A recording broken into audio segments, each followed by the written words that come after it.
Field trip namin ni Ate Jewel at grabe, sobrang saya. Kaya tara, samahan nyo kami. Madilim pa nga lang mga mare nung kami umalis ni Ate Jewel at dito nga kami nagpunta sa may bahay sa kanto at dito nga raw ang meeting place. Pagkarating nga namin ay hinanap ko nga kaagad kung ano yung bus number namin kaya ito natungtong naman namin at kami ay nasa bus number 1. Medyo matagal nga din kami nag-antay kasi nga ang dami pa ding late. Diyos ko mga mare, Pinoy na Pinoy talaga. Para siya kung ay ginahang, my bride. Ano ba? Natuwa pa nga ako kay Ate Jewel kasi imbis na masabi niya ay palakpak, ang nasabi ay pakpak. Nakarating na nga din pala kami dito sa unang destinasyon namin at dito nga yan sa Pinaglabanan Shrine. Habang nag-aantay nga kami ay may nakita pa ako dito sa gilid ng mamaritesan. Huy! Bawat bus number nga pala ay may kanya-kanyang pila kaya ito nag-aantay kami ng go signal ulit para papasukin at ayun nga habang nag-aantay kami ng go signal, aba ito napabili ang mare nyo dahil ayan may nakita nga siyang laruan. Habang nag-aantay nga din ay sinamantala na nga muna mag-picture-picture nitong mga bata. Syempre ang mga mami, picture is life. At ito na nga mga mare, pinapasok na kami dito sa loob at in fairness malamig dito, parang gusto ko na nga lang dito mag-stay kaysa sa labas kainit. Unang pinuntahan nga namin mga mare ay ang Museo El Deposito at dito nga po yan matatagpuan sa San Juan. At ang mga makikita nga natin dito ay yung mga prehistoric o po yung mga nangyari po noon pa nung unang panahon dito sa Pilipinas. At meron nga daw tunnel din dito mga mare kaya naman ito pupuntahan namin. Syempre dito sa ibaba, alangan naman sa taas tunnel nga, di ba?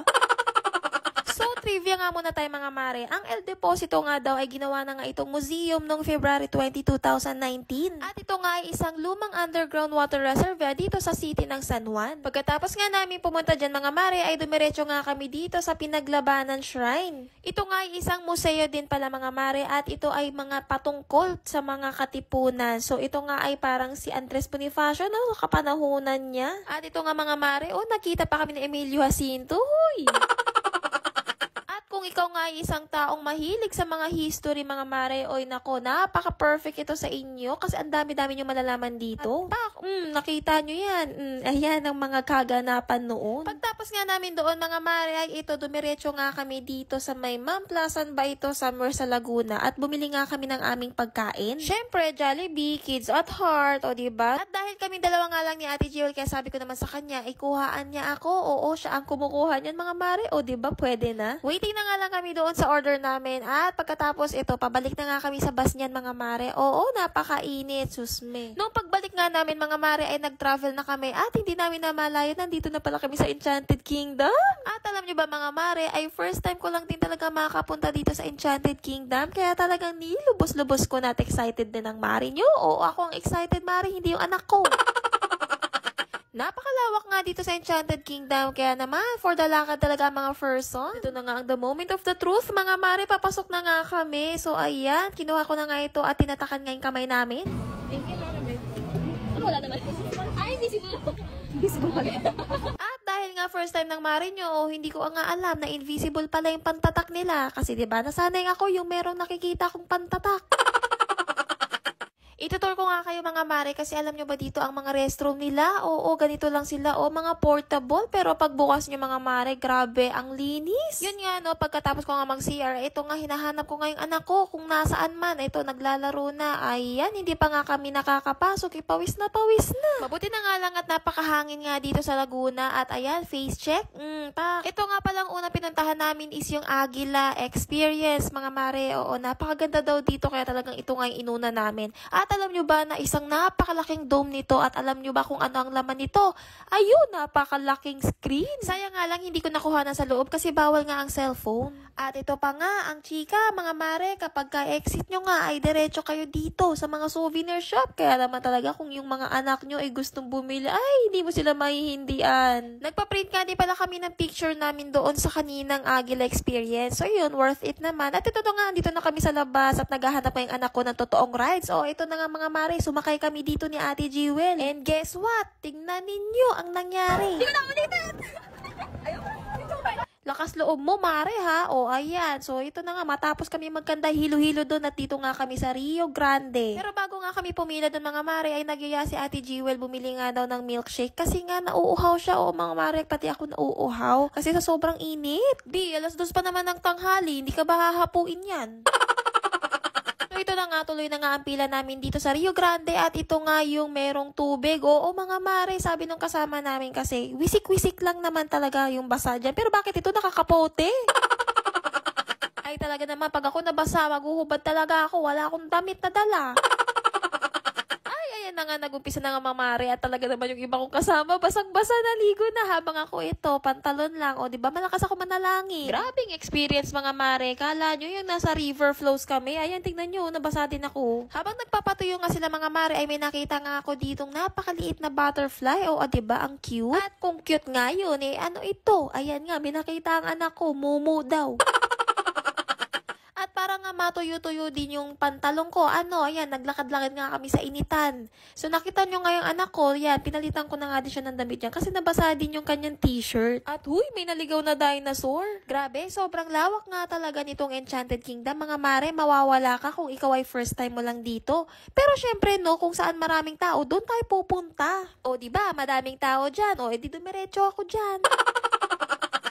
Ito nga pala yung sunod na sasakyan namin ni Ate Jewel. Up, up, and away. Ayan, no, pasok na nga siya doon sa height reference. So, ito nga yan, mga mare, no, mga hot air balloons na lumilipad. Tingnan nyo, ang lakas ng hangin, mga mare. Parang lilipad talaga, ewan ko na nga lang. At ito na nga, nandito na nga ako sa hot air balloon. Nakapasok na nga kami. 4 nga pala kami dyan, mga mare. Kasama ko itong kamamshis ko dito. At ayan, grabe, ang sarap pala sumakay. Kaso nakakahilo, Diyos ko. Tapos nung pagbaba ko, daig ko pa ang lasing.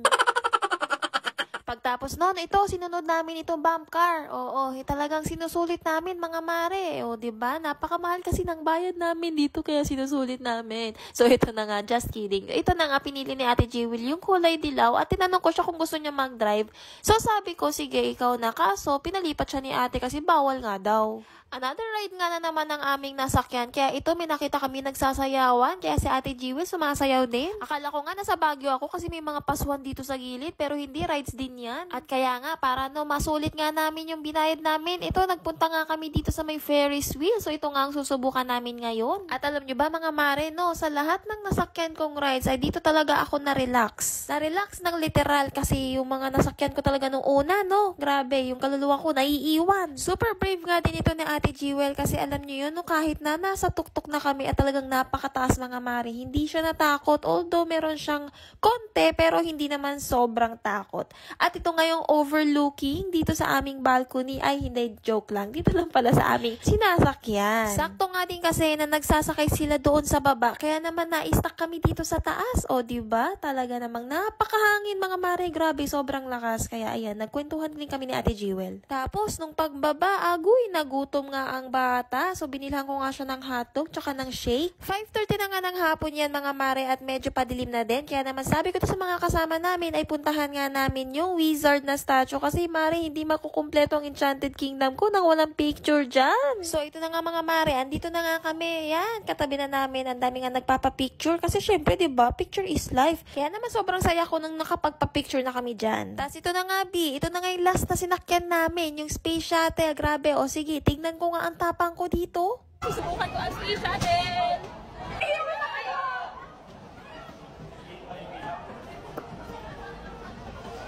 Oh my God!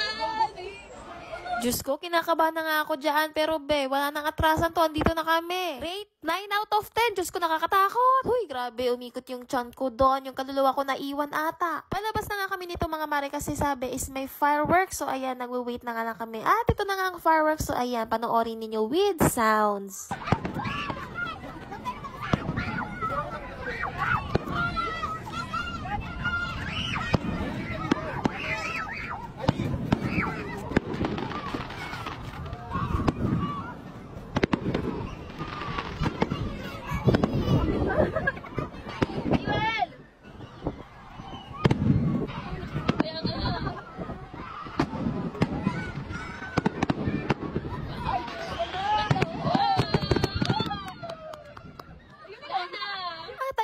Salamat sa panonood!